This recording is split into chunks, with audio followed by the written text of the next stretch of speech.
guys, rakkisa samuna kana mudannu addaatu nu mudate mudannichi maal akka ta'e asuma isinitti hima.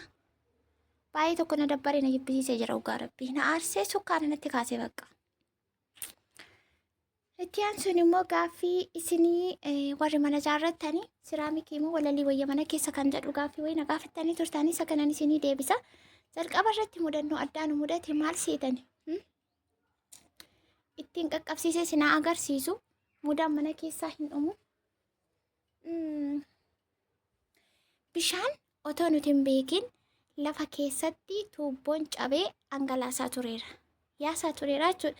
Amma ni bakka hin taa'u mana jidduu karaa kanarra kaameraan naannessoo mani baay'ee tokko dadhabee as kanatti waan ta'e bukeessaan jira. Achi sanaa ka'ee bishaan as lafa kana jala owwaalameetu mana jala jechuudha dhagaa jala shinti beeteetti ol seenee ture. Tuubboon lafa keessatti cabee bishaan yaasaa tureera otoo namni hin argin. Achi bishaan akka malee qoxxoree waajjirri bishaanii obbo Gammeetti bilbilu seetanii. Obbo Gammeen balaa kana gadi buusanii bishaan amma kan akkamitti waraabdan eessatti yaase akkamiin akkas ta'a kan jiru go'e balaan buusu seetan. Nagaan isiniif haa ta'u akkam jirtu nagaa keessaanii nuti jarra galata waaqa. Baga jiraattanii baga nagaa taatanii jecha viidiyoo laayikii godha. Akkasuma immoo warri haaraa taatan sabskraayibii godha. Waan manaa soyyuun beekanamu aduun xillif na gochaa irra baay'ee aduu bahaa jira.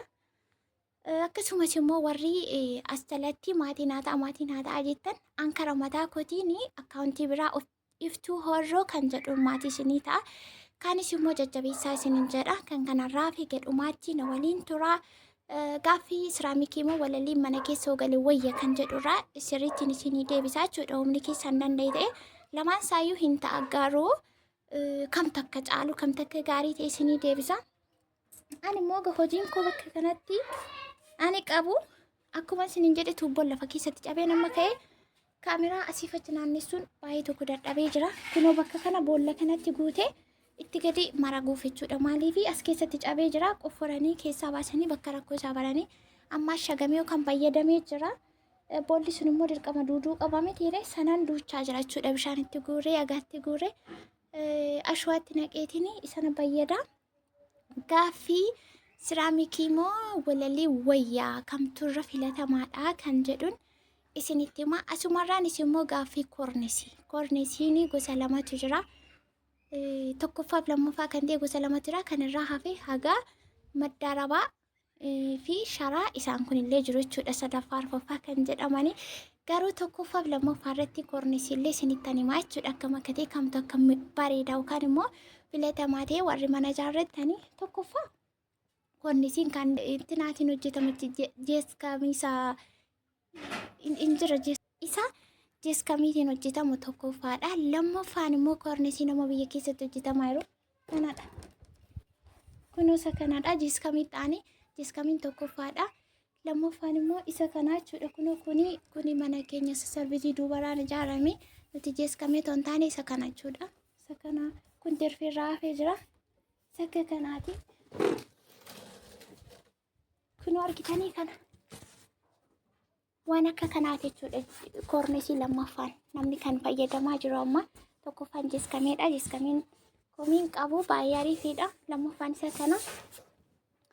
Itti aanee kanaa gadi diskaawuntii yookaan gadi bu'aa kan ta'e immoo sharaa fi maddaarabaa jechuudha. Isa immoo namni akkasuma fayyadamaa hin jiru baadiyyaa keessatti iyyuu hafeera. Kun amma ciccitee kana sitti hafeeru isaa servisii mana duubaarraa hafeedha. Manni keenya inni kuni jeeskamiidha jechuudha. Koornisii isaa warra argitan jirtu. Umuriis qabaan bareeda. Akkuma isa biyya alaati jechuudha. Innaa waa'ee jeeskamiirraa isinitti himee kan siraamikii fi kanii walalaatti immoo isinii deebi'u. Argitanii as keessatti wanti bukeessaan jira. Asumaan bukeessaan isinii deebisa jechuudha gaaffii keessan. Kanii walalaa fi siraamikitti immoo isinii deebi'u. Danda'ama taanaanii siraamikii wanti fakkaatu hin jiru jechuudha. Isinii galee danda'amnaan siraamikii ana amma bilbila akkasitti qabadhee harka tokkoon hojjechuun natti ulfaateera garuu sinummaaf jedheetiin. Innaa danda'ame taanaani siraamikii wanti fakkaatu hin jiru. Siraamikiin immoo kaariitiin bitama. Kaarii meetiriidhaan kan inni bitamu. Isa dandeessan taanaan siraamikiin baay'ee tokko ariifidha. Maaliif akkasii biyya alaati jechuudha. Siraamikiin beektu mitiire. Akkasii Asteer falaxaa gabaabduu seenaa kennime inni tuffate. Asuma nuti wareessuu jeen bakka ta'ee jira. Innaa gaayis. Agnaaf dimi. Mititti guddate inni kun lakkika. Bilbila qaba to wareessuu. Bukeessuun sana rakkise. Sochoosuun sana. Innaa qamamochi warri mana ijaaraa jirtan siraamikiin baay'ee tokko ariifiidha. Lammaffaa irratti immoo walalii jechuudha. Walaliinis bareeda. Lafa isaa liishoo galchitanii walalii sirriitti walalii bareedaa ta'e tokkoffaa lammaffaa sadaffaa qabanillee erga gatii baasuun hin oolle waanuma firee qabu jechuudha. Walalii tokkoffaa isaa galchitanii akkuma siraamikiitti itti fayyadamuu dandeessu jechuudha. Garuu walalii immoo siraamikii wayya kan jedhu irratti siraamikiin hin kufte. Fid. Siraamikiin kan itti madaalamuu qabu. Maali fafacaasiin ka? Innaa siraamikiin tokkoffaadha. Walaliin immoo lammaffaadha. Garuu gatiin isaa baay'ee tokko guddiidha. Siraamikiin jechuudha. Ammallee meeqarra akka jiru hin beeku. Baay'ee guddiidha. Takkama immoo waanuma gatii qabuttis gatii baasuunis immoo filatamaan edee yaada. Inni danda'amu taanaan garuu walaliinis immoo hin ta'aa isiniin jechuuti barbaadanii akkuma isiniin jedhee kaariitiin bitama. Fakkeenyaaf yeroo nuti binne baay'ee gadi bu'aatiin bitame garuu gatiin isaa kana dhedhee isinitti himuu hin danda'u. Irsichaan hin jiru waan ta'eef meeqaan akka bitameeru hin beeku. Garuu kan ammaaf kan yeroo immoo garaagarummaa qaba tureera kuni. Akkasumallee kan shintibeetii jechuudha. Shintibeetii argitaniittu innis immoo siraamikiidha. Yeroo sana immoo badee tureyyuu. Badee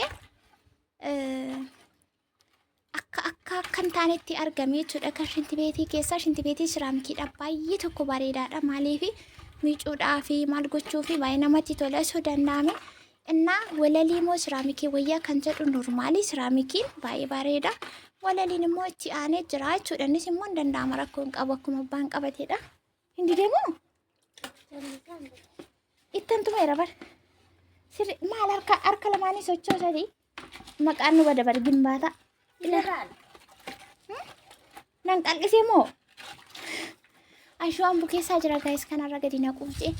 Innaa akkasiin isiniin jedha mana otoo danda'ame.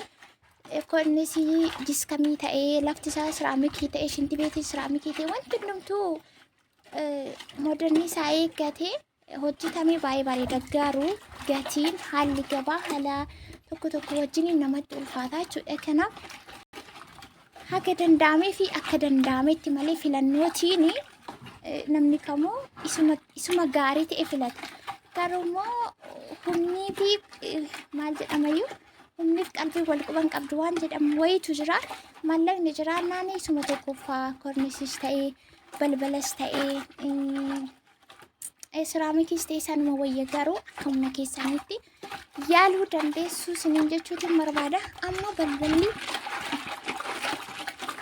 bakka ga'ise balballi jechuudha. Balballi laamiraanii 100 fi waan ta'e balballi intinaan jechuudha. Laamiraaniin maskaatiin illee kaariitiin bitama. Kaarii meetiriidhaan bitama. Baay'ee dabalee jira. Kan keenya yeroo hojjetameedhaan kan hin beeku sin ageenyesi asumatti hin argee irratti hin argechuu kooti. Innaa yeroo sana 25,000 hojjetame yeroo sanatti. Amma garuu balballi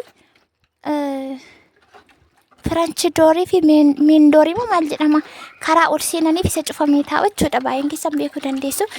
Walumaa galasaatti 100 olidha kan itti namni hojjechiisaa jiru. Kanaafaatu jira waan ta'eef ilaaltanii kamtu wayya jettanii wal madaalchistanii keessaa filattanii itti deemuu dandeessu isiniin jechuutiin barbaada. Walumaa galatti gaaffiin keessan isinii waan deebi'eedha. Anis immoo haga dandeettii koof haga beekumsa kooti. Ani yeroo manni ijaaramu hin jiru hin argine akkam akka ta'e isin beeku. Keessa waan hin beekudha. Kanaan isinitti himu jechuudha.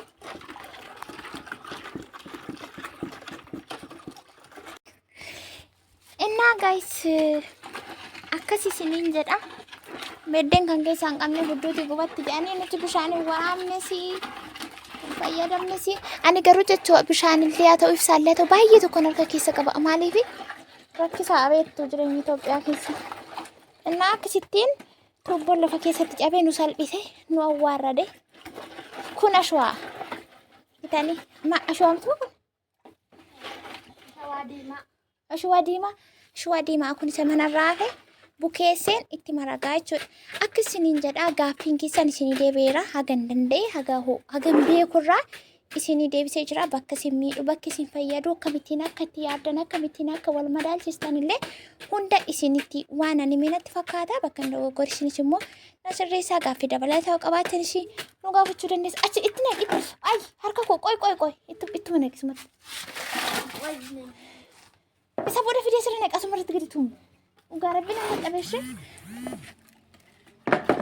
akkasii qimamochee jabaadha. As naqi asteer ittuma naqi. Ittuma naqi meeshaa as kennee ittuma naqi.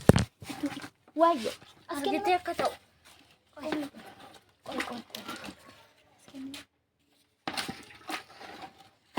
Harka tokkoon dandeessu ta'u. As naqi as kana naqi. Gadi naqi akka gadi yaa'e. በኢየሱስ ይንቀልቅ ጋይስ እንኳን